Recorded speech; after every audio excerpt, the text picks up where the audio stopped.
and it's like it's not a ticket to ride, it's a ticket to buy. All the endings, if you notice, all the endings, and there's only one D and I Want to Hold Your Hand, which is right at the end of the song. And it's a game you can play if you go on a car journey. We run out of time. Maybe. If you go on a car journey, this is what I used to play with my son when he's younger, in his early teenage years, sort of thing.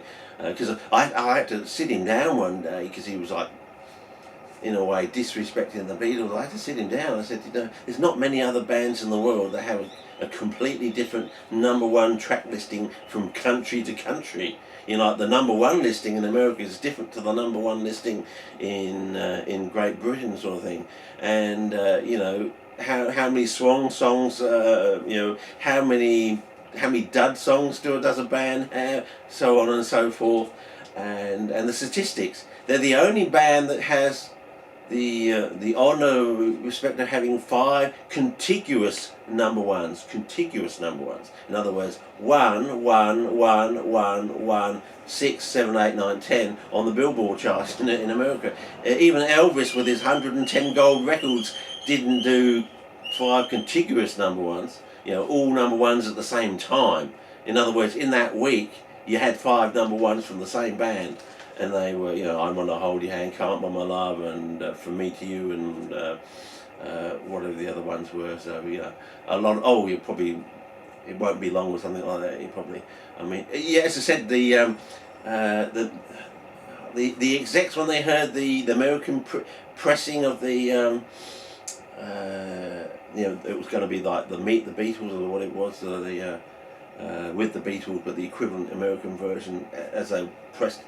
It's about to go off to America, sort of, having listened to it. And of course, the track listing is different on there. It starts off with It Won't Be Long, and then it goes into Please Mr. Postman. So you go from the ending of It Won't Be Long, that, you know, high ending, to the Wait, and it's just fantastic. And then it runs into All My Loving, and by the time he got after All My Loving, he said to him, give him whatever you want, blank check. Because he knew it was going to be like multi-platinum. It'll be a forever million seller or something. Remember they used to do those albums of million sellers or something like that. And you go back to things like Riders in the Sky, Burl Ives, Riders in the Sky. You know, can you imagine? He was doing that back then. Was it the 1930s or something like that? Before the Second World War, he came out with this monster hit. You know, it's a bit like Irvin, yeah, you've got to get the spelling right. Irving Berlin's Putting on the Ritz. It's like a song out of time. It's like John Lennon's Double Fate, yeah, Just Like Starting Over. It's a song like it's 20 years before. It's sort of like, when it came across the radio, it must have been, what? It's all right. It's like a song that's come from the future. It's so, you know, it's like a song that. It's like, you know, you start a new trend, but it's like you've started a new trend. Oh, and you're listening to a trend that's been coming from the future, sort of thing. You know, it's like, wow. Because it had things like some of that scat sort of language that the trumpeter. Oh, I've forgotten it. Yeah, did you know all his masterworks got burnt, and a whole load of other groups and stuff. Yeah, they all go in some vault. So you have all these executives earning their great big salaries and stuff, and all pressings and reissues and stuff like that. And they didn't think to put in special vaults and stuff like that. You know, when I was working at the herbarium, we had 2 vaults. One was carbon dioxide, and one was halon gas. So if you got caught in the CO2 one, they told you just break a small hole in the window and put your mouth up to it. We'll get to you we'll get to you eventually. So you have to breathe right through the hole, but keep your mouth sealed so that the flames don't burn all the herbarium specimens behind you. And I think, well, why didn't you just make that sort of argument to the government to get a large amount of money to actually convert the CO2 one over to the modern halon gas version, so that, you know, you can be in the halon gas one while the fire's going, and you can also help put out the fire even though the doors are locked and sealed, but you can still breathe. Of course, you're also breathing some of the smoke, of course, so maybe you would have to break the glass or something and put your mouth over it. But, you know, That's the sort of thing I would do. You make the argument to the government and say, well, you know, we've got this old system, the CO2 one. It's a bit dangerous. If people get trapped in there, they will die if they don't get a supply of air or oxygen to them.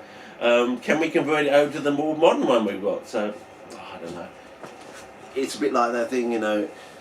Everything goes past the front door gets a date stamp. That's the rule they tell you. But when push comes to shove, do they follow it? Do they?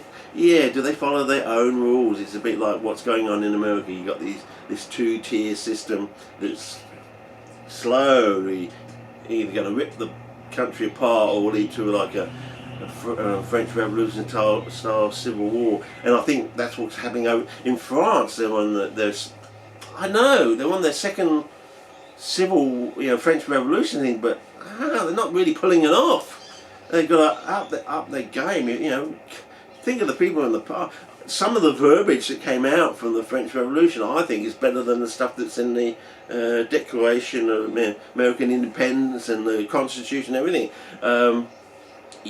Some of the verbiage out of that, I think it's better. I think it's a higher quality, actually. But then again,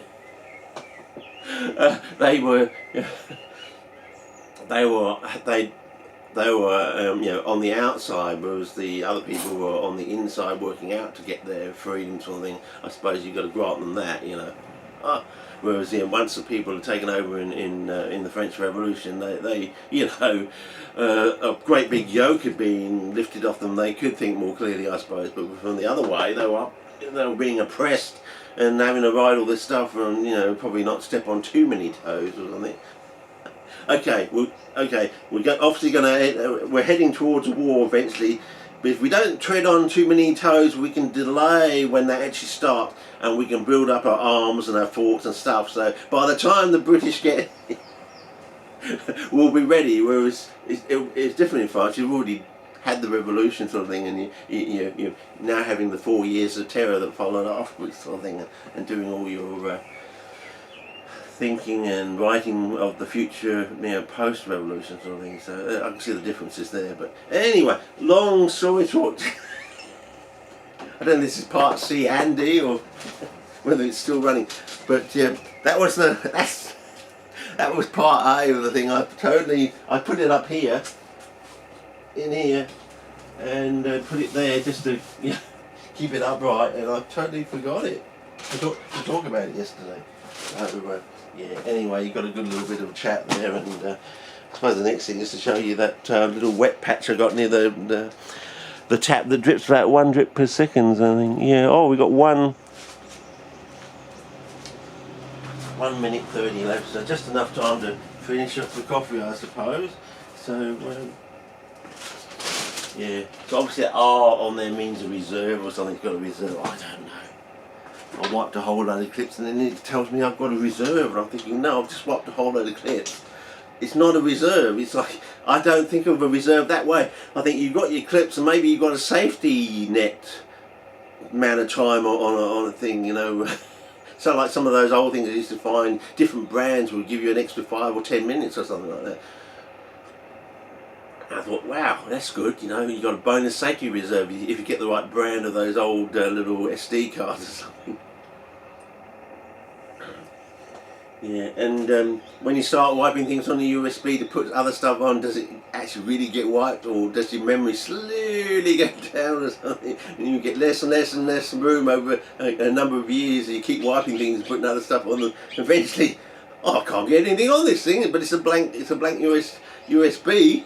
And you can't put anything on it because actually it's all chockers with stuff that's been overwritten or something like that. I don't know. But I think about these things. I think a lot about a lot of things in various different modes. But I think we'll eventually get there in the end. I think we're heading towards something, and I think it's like anything. It's just how quickly can you bring the future into the present.